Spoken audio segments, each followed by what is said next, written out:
नाशिकमध्ये झाडे वाचवण्यासाठी आज नागरिक रस्त्यावर उतरलेले पाहायला मिळत आहेत. झाडांच्या संरक्षणासाठी काढण्यात आलेले या मोर्चामध्ये अनेक पर्यावरणप्रेमी आणि नागरिक मोठ्या संख्येनं सहभागी झाले. विशेष म्हणजे या आंदोलनात अमित ठाकरे देखील सहभागी झाले. यावेळी बोलताना त्यांनी म्हटलं आहे की नेहमी नेते मोर्चे काढतात, पण आज झाडांसाठी नागरिक स्वतःहून एकत्र आलेत आणि मी केवळ त्यांच्यात सहभागी होण्यासाठी येथे आलेलो आहे. तसेच झाडे का कापली जात आहेत याचे स्पष्ट उत्तर प्रशासनाने द्यावे अशी मागणी त्यांनी केली आहे. समन्वय समितीच्या बैठकीत आपण देखील उपस्थित राहणार असल्याचं त्यांनी म्हटलंय. झाडे कापू नयेत ही आमची मुख्य मागणी असून समाधानकारक उत्तर मिळेपर्यंत एकही झाड कापू देणार नाही असा इशारा त्यांनी दिला आहे. त्यासोबतच त्यांनी म्हटलं आहे की आमची सत्ता असताना देखील कुंभमेळा झाला, त्यावेळी एकही झाड न कापता साधू ग्राम तयार करण्यात आले. दरम्यान पर्यावरण प्रेमी अमित कुलकर्णी यांनी म्हटलं आहे की तपोवन येथील सेंटरबाबत अद्याप अंतिम निर्णय झालेला नाही. आज झाडे आणि इतर मुद्द्यांवर महापौरांसोबत चर्चा झाली असून बैठकीत एक समन्वय समिती तयार करण्याचा निर्णय घेण्यात आला. या समितीच्या माध्यमातून पुढील बैठका होणार असून पुढील आठवड्यात बैठक झाली नाही तर पुन्हा तीव्र आंदोलन छेडण्यात येईल असा इशारा त्यांनी दिलेला आहे. या समितीसाठी 12 ते 15 सदस्यांची नावे देणार असल्याचं त्यांनी म्हटलं आहे.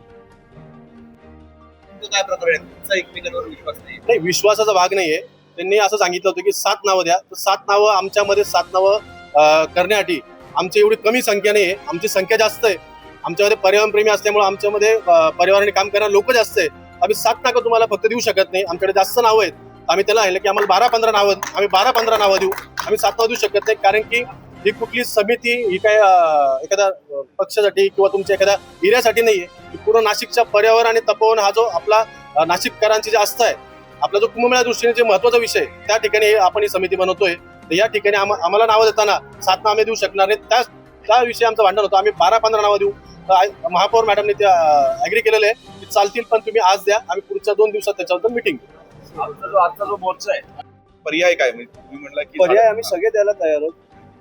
जेव्हा राजसाहेबांची सत्ता होती तेव्हा पण तिकडे कुंभमेळा झालेला आणि आम्ही तिकडे उत्तम प्रकारे साधू संतांची काळजी घेऊन तिकडे सुरळीत पार पाडलेला. तो एकही झाड तुटलं नव्हतं. त्याच्यामुळे मला वाटतं की जर इच्छाशक्ती असेल तर आपण हे करू शकतो, आणि जर इच्छाशक्ती नसेल, जर तुम्हाला कोणाच्या तरी घशात घालायची असेल ती जमीन कुंभमेळा झाल्यावर, तर मला वाटतं काय होतं हे तुमच्या समोर आहे. मला वाटतं हे 5 ते 7 हजार झाडं जे रस्त्यावरची पण कापतायत रस्ता मोठा करायला, कशासाठी? आपण 500 किलोमीटरचे रस्ते उत्तम केले, मध्ये झाड असेल तर त्याच्या भोवती रस्ते बांधले,